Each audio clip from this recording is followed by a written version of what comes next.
Вообще, как часто не открывают? Большинство, из 190% не открывает.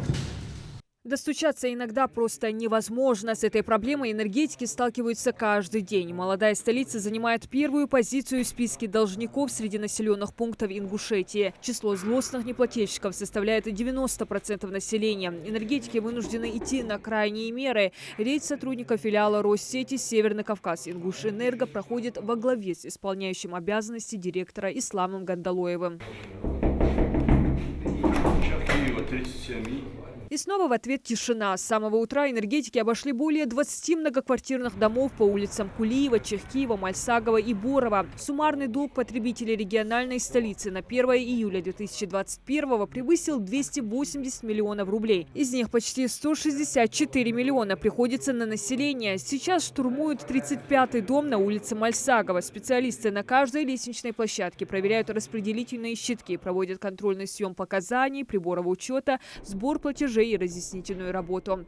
Каждый квартира, счетчики, номер лахтажи, лахтажи, показания, номер счетчика, показания лахтата, сверить до действительно хожу.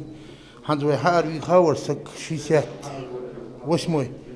Цена минус 44, переплатить 44 рубля. Так, счетчик проверки, счетчик не свалось. Не все попытки безуспешны. Отворились двери еще одной из квартир. Правда, и этот абонент по всем счетам платит исправно. Задолженность только за прошлый месяц, а ее погасить предлагают здесь же, на месте. Рейдовые мероприятия не проходят без кассового аппарата.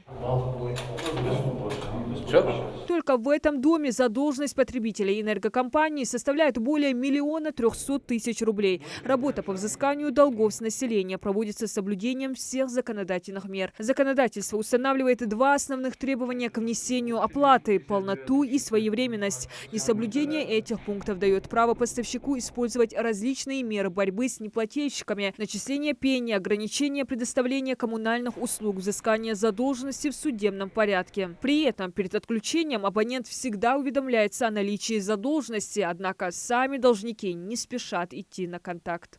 Постучались, выходит человек, говорит, что он квартиру снимает, вопрос только к хозяину.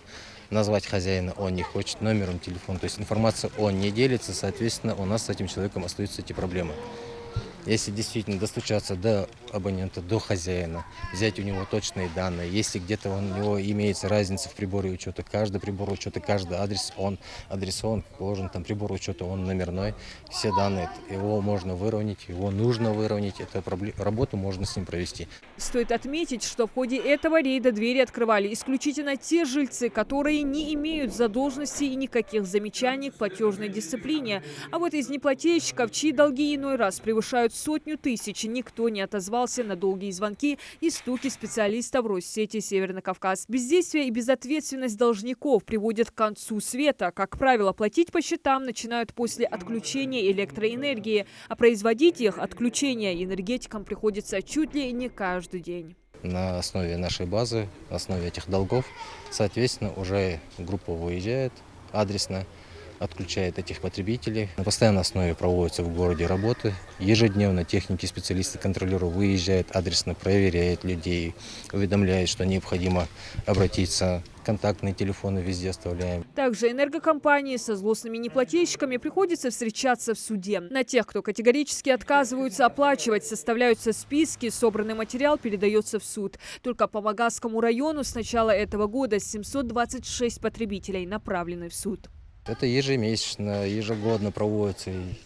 Изо дня в день есть юридический блок, есть специалист, который по претензионной работе проводит ежедневно статистику, отбирает таких злостных неплательщиков, подает их материалы в юридический блок. В дальнейшем уже юрист, наш представитель, уже в дальнейшем работает с судом, суд получает уже материал из суда, направляет судебный пристав, орган судебного пристава уже далее отрабатывает с этими людьми, уже взыскивает эти деньги, последующие поступают к нам на лицевые счета эти деньги. Рейдовые мероприятия – мера крайне непопулярная, но отныне мы ее рассматриваем как одну из основных в борьбе с растущей дебиторской задолженностью, подчеркнул исполняющий обязанности директора филиала. Неплатежи дорого обходятся не только сетевой организации, но и каждому жителю республики. Когда энергокомпания компания несет убытки, проблематичным становится текущее обслуживание и ремонт электросетевого хозяйства. При этом стоит учитывать, что основные мощности на территории Ингушетии вводились в эксплуатацию в конце 70-х годов. Уровень износа оборудования на отдельных участках достигает 68%.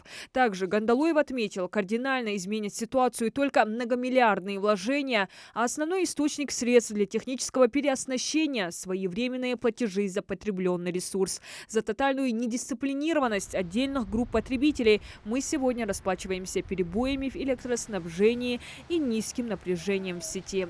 Диана Дударова, Адам Далаков, Новости 24.